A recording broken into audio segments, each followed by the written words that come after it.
मुंबई में भाजपा के नए प्रदेश अध्यक्ष रविंद्र चौहान की नियुक्ति पर नितिन गडकरी ने बड़ा बयान दिया। उन्होंने कहा, सिर्फ भाजपा में ही एक जमीनी कार्यकर्ता प्रदेशाध्यक्ष बन सकता है। गडकरी ने चौहान की मेहनत और संघर्ष का जिक्र करते हुए कहा कि उनका कोई राजनीतिक बैकग्राउंड नहीं था, लेकिन पार्टी के लिए काम करते हुए वो आज इस मुकाम पर पहुंचे। उन्होंने महायुति सरकार को ताकतवर बनाया और कहा कि अब शिवशाही लाने की दिशा में काम होगा। ठाणे जिला परिषद और कृषि विभाग की ओर से कृषि दिन व शेतकरी सत्कार समारंभ 1 जुलाई को धूमधाम से आयोजित हुआ। कार्यक्रम में 36 प्रगतिशील किसानों का सम्मान किया गया।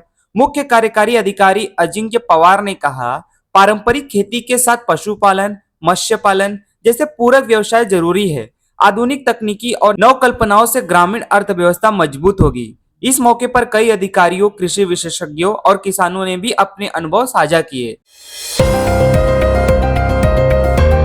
भिवंडी के रिक्शा चालकों की शिकायत पर सांसद बाला मामा ने दिया बड़ा आश्वासन।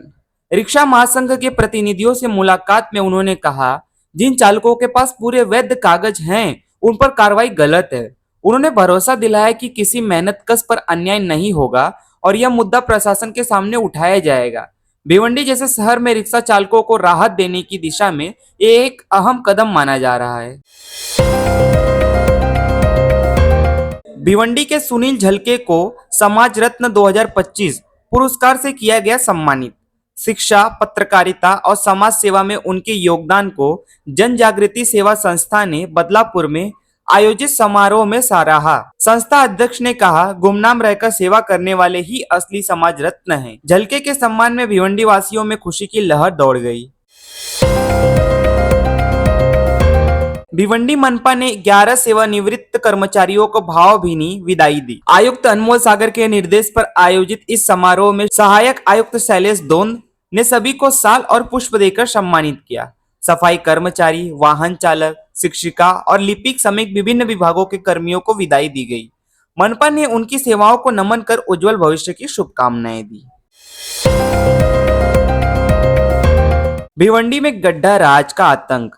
कल्याण नाका से धामंकर नाका तक सड़कें गड्ढों में तब्दील। लाखों खर्च के बाद भी हालत जस की तस। बारिश में पानी से भरे गड्ढों से हादसों का खतरा बढ़ गया है। नागरिकों ने मनपा अभियंता जमीर पटेल की चुप्पी पर उठाए सवाल। सोशल मीडिया पर वायरल हो रहे सड़कों के ये वीडियो। लोगों ने चेताया, अब नहीं सुधरा हाल तो होगा जन आंदोलन। आईएसआई के मॉड्यूल केस में गिरफ्तार साकिब नाचन का निधन हो गया, जिसे पड़गा कब्रिस्तान में दफनाया गया। अंतिम संस्कार के दौरान हजारों लोग मौजूद रहे। सुरक्षा के चलते बोरीवली और पड़गा गांव को पुलिस छावनी में बदला गया। 350 से ज्यादा पुलिसकर्मी तैनात रहे और हर आने वाले वाहनों की सख्ती से जांच हुई। साकिब का बेटा शामिल नाचन भी पुलिस सुरक्षा में अंतिम संस्कार में मौजूद रहा। भारतीय रेल ने यात्रियों के लिए लॉन्च किया रेल वन ऐप, एक सुपर ऐप जिसमें ticket booking, live train tracking, खाना ऑर्डर करना, रिफंड जैसी सभी सुविधाएं एक ही जगह पर मिलेंगी। आईआरसीटीसी, यूटीएस और रेल मदद जैसे ऐप्स की सुविधाएं अब इसी ऐप पर एक ही प्लेटफॉर्म पर उपलब्ध होंगी। ये ऐप एंड्रॉइड और आईओएस दोनों पर फ्री में उपलब्ध है। यात्रियों के लिए ये ऐप बनेगा अब डिजिटल यात्रा का नया साथी। नागपुर के गोरेवाड़ा इंटरनेशनल जूलॉजिक पार्क के दूसरे चरण के विकास को लेकर बड़ा कदम। मुख्यमंत्री देवेंद्र फडणवीस की मौजूदगी में एफडीसीएम और एनबीसीसी के बीच एमओयू साइन हुआ। इससे अफ्रीकन सफारी, सफारी प्लाजा और अन्य विकास कार्य शामिल है। इस मौके पर मंत्री गणेश नाइक और वरिष्ठ अधिकारी भी उपस्थित रहे। प्रधानमंत्री श्री नरेंद्र मोदी 5 देशों की विदेश यात्रा पर रवाना हो गए हैं।